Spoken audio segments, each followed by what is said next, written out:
네, 안녕하세요. 동력학 13.2장이고요. 여기서 다룰 거는 에너지 보존입니다.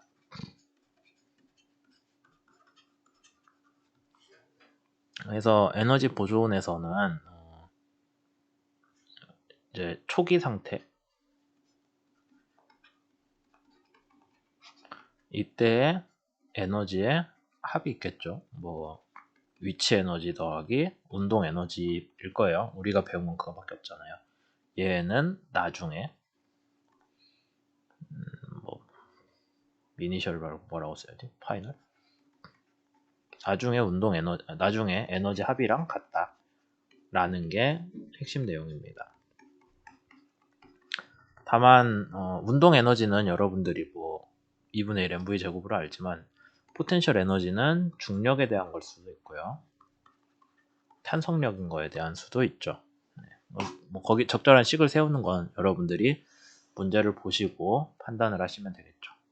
그래서 13.56번 문제를 보면은 13.56 문제는 어떤 커다란 그 기차에서 이 화물칸이죠. 화차라고 하는데 걔가 V0로 갑니다. M이란 질량을 가지고 있고요. 얘가 어떤 스프링으로 멈추는데 쿵 하고 부딪힐 거예요. 벽에 있을 때. 그럼 스프링이 압축을 하겠죠. 제가 문제풀이에서는 압축된 거리를 델타라고 썼어요. 델타만큼 소문자 델타입니다. 얘만큼 쿵 하고 압축이 됐을 때 그러면은 압축이 되면은 쾅 하고 쳐서 압축이 된 상태에서 다시 스프링이 이용하면서 얘를 밀어내겠죠. 근데 거기까지 생각하지 말고 최대한 압축된 거리를 물어봤어요, 문제에서. 근데 어떤 조건을 걸었냐? 스프링이 두 개가 일렬로 연결되어 있는, 우리가 시리얼이라고 하고, 그 다음에 또 한 조건은 스프링이 서로 옆으로 평행하게 놓여 있는 병렬, 직렬 조건에 대해서 각각 물어봤습니다. 그래서 여기서 사실 문제의 핵심은 그러면 처음에 운동 에너지는 나중에 탄성에 대한 위치 에너지와 같다라고 에너지 보존을 쓰시면 돼요. 근데 처음에는 스프링이 압축이 안 돼 있잖아요.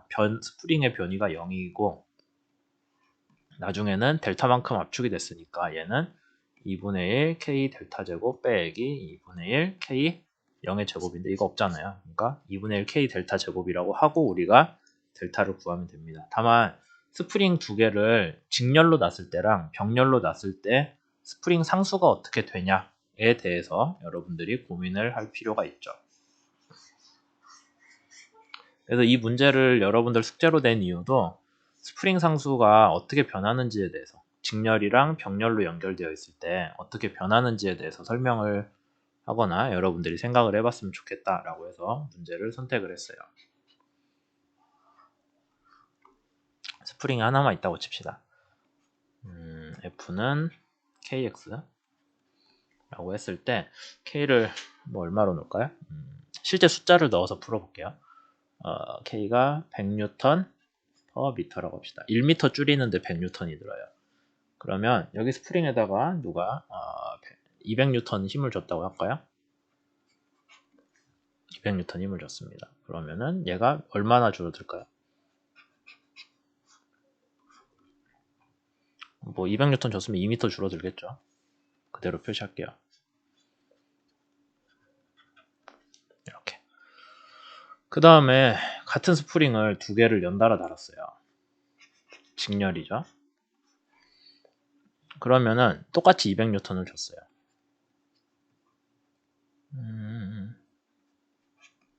예, 200N을 줬습니다. 두 개의 스프링을 직렬로 연결했을 텐데 똑같이 200N을 주면은 한번 볼까요? 여기 200N을 줬을 때 여러분들이 여기서 신중하게 생각을 하셔야 되는데 반대 방향으로도 똑같이 200N이 가해져서 압축이 되는 거예요. 반대 방향 벽에서 버티는 게 없다면은 스프링 밀면 그냥 그 스프링이 쭉 밀려나겠죠. 걔가 더 밀려나지 못하게 벽으로 막고 있는 거예요. 앞에 문제도 똑같죠. 여기서 200N이라는 걸 빼고 생각하면 안 됩니다. 그러면 200N, 200N으로 똑같이 밀어줘요. 가운데 점을 놓고 봅시다. 여기 가운데 점은 힘이 어떻게 가해지냐면은 양쪽 200으로 밀고 있잖아요. 그러면 얘도 이쪽으로 200, 이쪽으로 200씩 가해지겠죠. 그러니까 결국에 핵심은 뭐냐면 여러분들이 스프링을 직렬로 놓았을 때 한쪽에서 힘을 주면은 걔가 압축되면서 그 스프링 전체에 가해지는 힘은 일정하다는 거예요. F로. 그래서 얘가 양쪽에 200N 주면은 얘는 얼마나 압축이 돼요? 아까 이미 했죠. 2m. 뒤쪽 스프링도 2m. 그럼 둘이 합치면 얼마예요? 4m 압축되잖아요. 그러니까 스프링 두 개를 직렬로 놓으면은 걔를 똑같은 힘으로 줬을 때 원래 스프링 하나만 있을 때보다 원래 2m 줄어드는 스프링인데 걔를 직렬로 놓으면은 각각 2m씩 줄어요. 그럼 얼마가 줄어요? 4m가 줄죠. 그러면은 스프링 상수는 얼마가 돼요?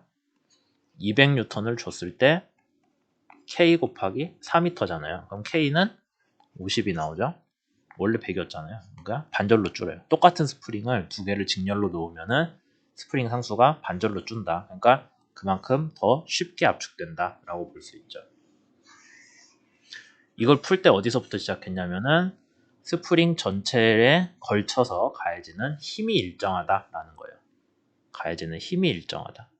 그렇게 해서 풀면 되고 이거를 이제 수식으로 표현하고 서로 다른 스프링 상수를 가진 두 개의 스프링이라고 했을 때 여기 나온 식으로 푸시면은 나중 스프링의 상수를 구할 두 개를 직렬 연결한 스프링의 상수를 구할 수가 있습니다. 병렬로 연결된 스프링도 비슷하게 구할 수 있는데 이때는 힘이 보존되는 건 아니에요. 왜냐면은 스프링 위아래에 각각 힘이 따로 가해지잖아요. 얘네가 얼마씩 가해지는지 그건 이제 그 다음 생각을 해봐야죠. 여기에 F1이 가해지고 여기 F2가 가해져요. 이게 전체 F고 그러면은 당연히 F는 F1 더하기 F2죠. 근데 이 상황에서는 누가 보존됐냐고 누가 일정하다라고 생각을 하냐면은 위아래 스프링이 압축된 거리인 델타가 일정하다라고 해야 돼요. 그래서 여기에 보시면은 전체 힘은 F1 더하기 F2인데 F1은 어떻게 구해요? 똑같은 변화량 X에 대해서 스프링 상수를 곱한 거. 얘도 스프링 상수 K2를 곱한 게 되죠. 그래서 이 식을 풀면은 두 개를 병렬로 연결했을 때는 스프링이 상수가 서로 더한 값이 됩니다. 그러니까 더 스프링이 단단해진다고 보시면 되죠. 실제로도 스프링을 여러분들이 여러 개를 병렬로 달면은 그만큼 물체의 변화량, 탄성으로 인한 변화량이 더 줄어듭니다. 그러니까 여러분들 침대에 스프링이 이렇게 올라가 있는 거죠. 병렬로. 그래서 여러분들이 위에서 누르면은 얘가 그만큼 더 탄탄하게 받쳐줘요. 스프링 하나만 놓고 그 위에 누우면은 아마 훨씬 더 많이 푹 들어갈 거예요. 그런 면에서 생각을 해주시면 됩니다. 그래서 실제 에너지 보존보다는 이제 여기까지 이 내용을 여러분들이 생각해 보셨으면 좋겠다라고 해서 문제를 선택을 했고요. 그 다음에 13.63 문제도 뭐 탄성 문제긴 한데 여기서는 위치 에너지랑 탄성이랑 서로 엮여 있어요. 문제에서 요구하는 게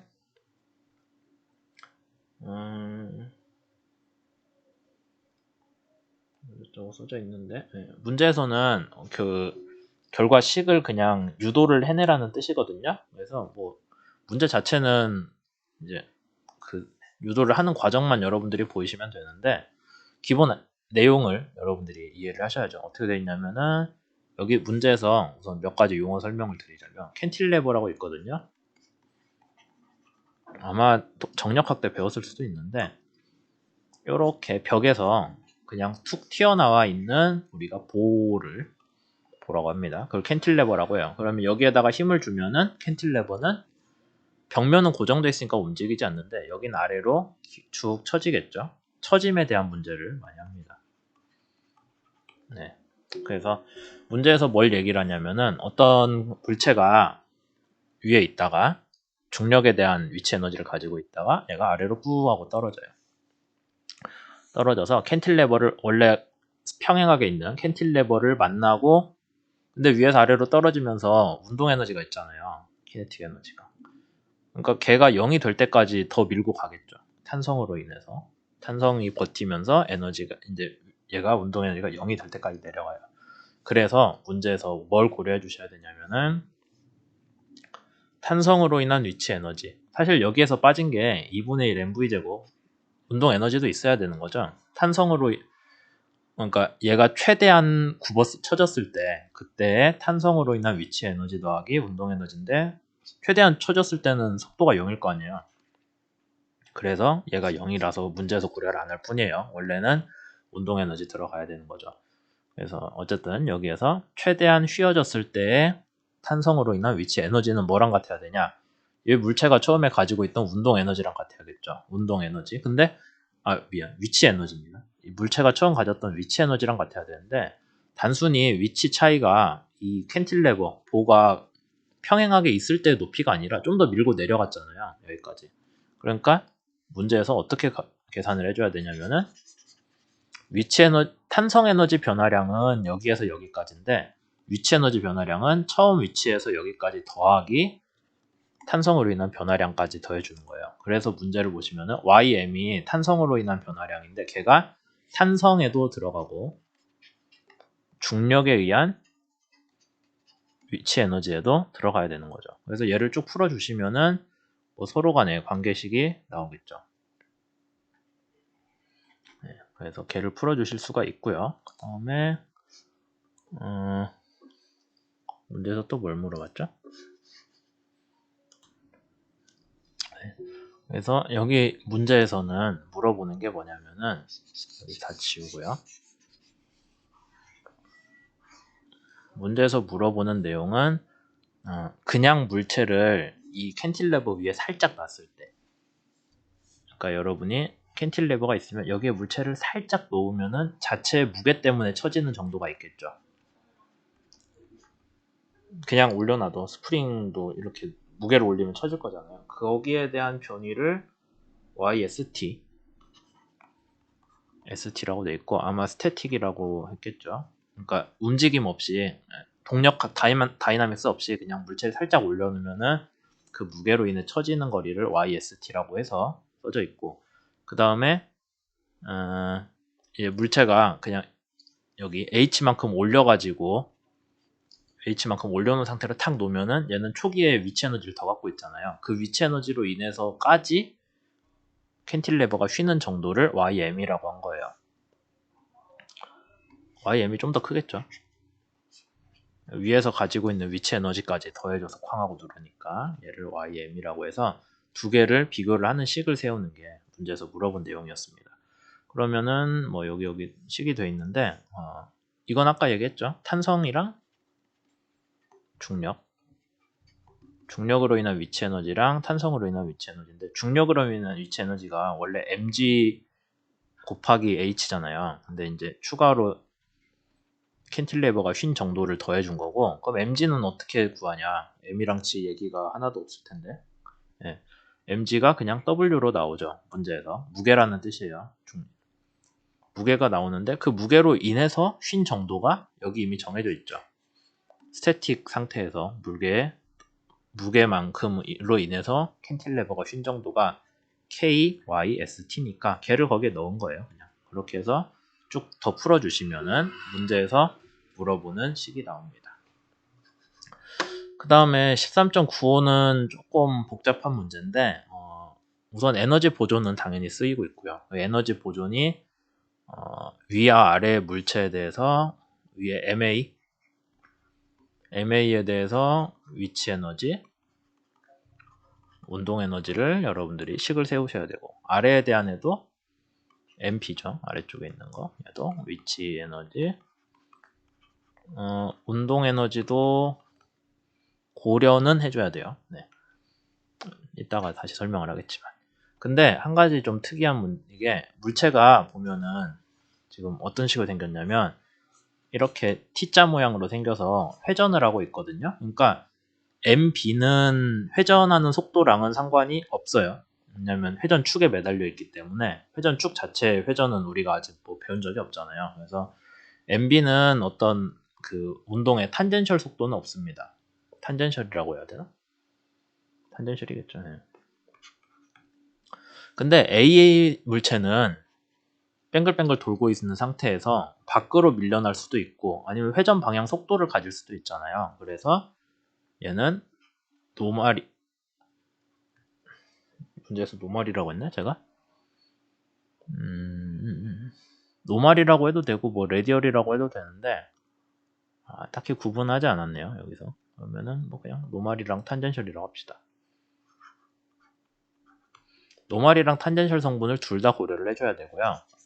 물체 B는 움직여봐야 위아래로만 움직이죠. 그러니까 얘가 회전하는 걸로 인한 탄젠셜이나 노멀 성분은 없어요. 다만 얘는 회전을 하면서 위아래로 움직이는데 어떻게 움직이냐? 여기 물체 A가 밖으로 밀려나는 만큼 끈을 따라서 올라가겠죠. 그러니까 얘는 운동 에너지는 지금 여기에서 보면은 원래는 여기서 V 뭐 제가 뭐라고 썼는지 모르겠는데 VA라고 썼나? VN이라고 썼네요.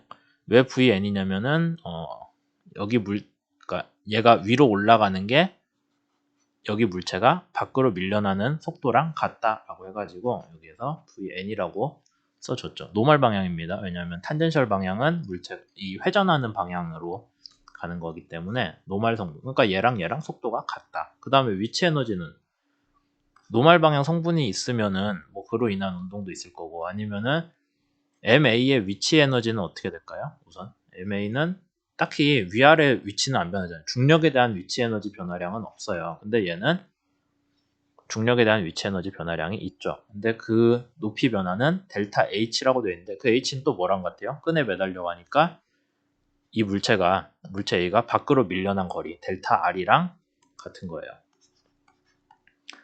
이런 식으로 식을 하나 구성을 할 수가 있습니다. 거기에 나온 게 여기 나온 식이죠. 여기 처음에 A의 운동 에너지, B의 위치 에너지가 뭐로 바뀌었어요? 처음에 B가 가만히 있거든요. A랑 B가 둘 다 가만히 있어요. 못 움직이게 고정되어 있는데 그럼 A의 위치 에너지는 왜 있냐? 운동 에너지는 왜 있냐? 물체 자체가 회전을 하잖아요. 그 회전에서 탄젠셜 속도 성분으로만 있는 거예요. 탄젠셜. 근데 탄젠셜 속도가 V0라고 처음에 나와 있거든요. 문제. 그러니까 얘를 갖고 쓰는 거고. 그 다음에 위치 에너지 있었고 얘는 나중엔 어떻게 됐냐? A가 갖는 운동 에너지. 근데 A의 운동 에너지는 탄젠셜도 있고 노멀도 있어야 된다고 얘기했죠. 탄젠셜, 노멀 둘 다 해주셔야 되고 그 다음에 B는 위치 에너지만 바뀌었죠. 그 다음에 B의 운동 에너지는 원래는 없었는데 고정돼 있어서 근데 얘가 움직이면서 생겼어요. 근데 걔는 뭐랑 같다? 물체 A가 밖으로 밀려나거나 뭐 어쨌든 노멀 방향으로 움직이는 VN이랑 같다라고 생각을 할 수가 있습니다. 그래서 에너지 보존식이 조금 복잡하긴 하지만 이렇게 세울 수가 있어요. 각 물체들이 어떻게 움직이는지를 봐서 거기에 대해서 생각을 한 거죠. 이제 거기까지 하고 한 가지 더 고민을 해줘야 되는데 그게 뭐냐면은 물체에 여러분들이 외부에서 딱히 더 돌리는 힘을 안 줬잖아요. 그러니까 각 운동량이 보존된다고 해야 돼요. 근데 각 운동량이 B에 대해서는 생각할 이유가 없죠. B는 축에 붙어 있기 때문에 각 운동량을 여러분들이 생각할 필요가 없고 누구만 생각하면 되냐? A의 각 운동량만 생각을 하면 됩니다. A가 밖으로 밀려나면은 R이 커졌으니까 각 운동량을 보존하려면은 회전 속도가 느려져야겠죠. A의 각 운동량만 생각을 하시면 돼요. 그래서 뭐 똑같이 하다 보면은 여러분들이 탄젠셜 방향 성분을 각 운동량에 대해서 계산을 할 수가 있습니다. 델타 R이 발생했을 때 물체가 A가 밖으로 밀려났을 때 탄젠셜 방향 속도는 얼만큼 바뀌어야 된다라는 게 여기서 나오고요. 문제에서는 처음에 0.1m에 있던 애가 0.2m로 밀렸다고 했으니까 VT가 얼마로 바뀌어야 되는지가 계산이 되죠. 그 다음으로 뭐 델타 R도 알고 VT도 알고 그 다음에 VT가 얼마가 나오고 각 운동량의 보존이니까 여러분들이 밖으로 밀려나는 노멀 방향 가속도는 우리가 내내 알고 있듯이 이거잖아요. 노멀 방향 힘은 이거고 그러니까 여기 V 여러분들이 아까 VT죠 사실 얘는 그렇게 구하시면 되죠. 그렇게 쭉 풀어주면은 이제 문제가 다 나오고요. 사실 이 문제를 선택해서 여러분들 보고 숙제로 된 이유도 단순히 에너지 보존이 아니라 거기에다가 회전 문제에 대해서는 각 운동량 보존까지 해줘야 문제가 풀린다라는 그런 예로 들고 왔습니다. 그래서 뭐 여기까지 하도록 할게요.